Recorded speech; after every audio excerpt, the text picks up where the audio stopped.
एक तरफ तो लोग ये बात करते हैं कि देश में इकोनॉमिक डिस्पैरिटी है, यानी कि कुछ लोगों के हाथ में बहुत सारा पैसा है और ज़्यादातर लोगों के हाथ में पैसा नहीं है।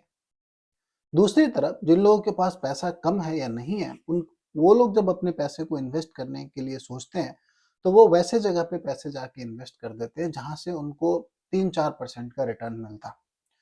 अगर आप इस तरह के ऑप्शन में अपने पैसे को इन्वेस्ट करेंगे, कैसे आप मैच कर पाएँगे वैसे लोगों से? कैसे उनके आस-पास भी पहुँच पाएँगे, जो अपना पैसा सही जगह पे इन्वेस्ट करते हैं, जहाँ से उनको 15%, 18%, 20% इस तरह के साल दर साल रिटर्न मिलते हैं और आप फिर कंप्लेन करते रह जाएँगे।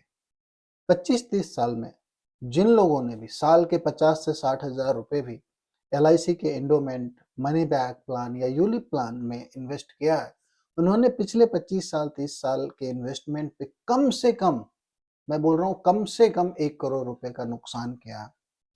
और ये मैं इसलिए कह पा रहा हूँ कम से कम क्योंकि 12% रिटर्न को कंसीडर करके, जबकि फैक्चुअल डेटा, चूँकि हम हिस्ट्री की बात कर रहे हैं, ये बताता है कि ऐसे बहुत सारे प्रोडक्ट थे जिन्होंने 15%, 18% का पिछले 25 सालों में रिटर्न दिया है, 22 सालों में रिटर्न दिया है। तो एक तरफ आप कंप्लेन करते हैं कि अरे! कुछ लोगों के हाथ में बहुत पैसा है, जिनके पैसे हैं, उनके पैसे ही बढ़ रहे हैं। ये बिल्कुल बढ़ेगा ही क्योंकि उनके पास ऑप्शन है, वो सही जगह पे इन्वेस्ट करते हैं, जहाँ से उनको मैक्सिमम रिटर्न मिलता है। आप इतने रिस्क अवर्स हो जाते हैं कि आप अपने पैसे को 3% 4% रिटर्न मिलने वाले ऑप्शन में जाके पैसे पार्क कर देते हैं।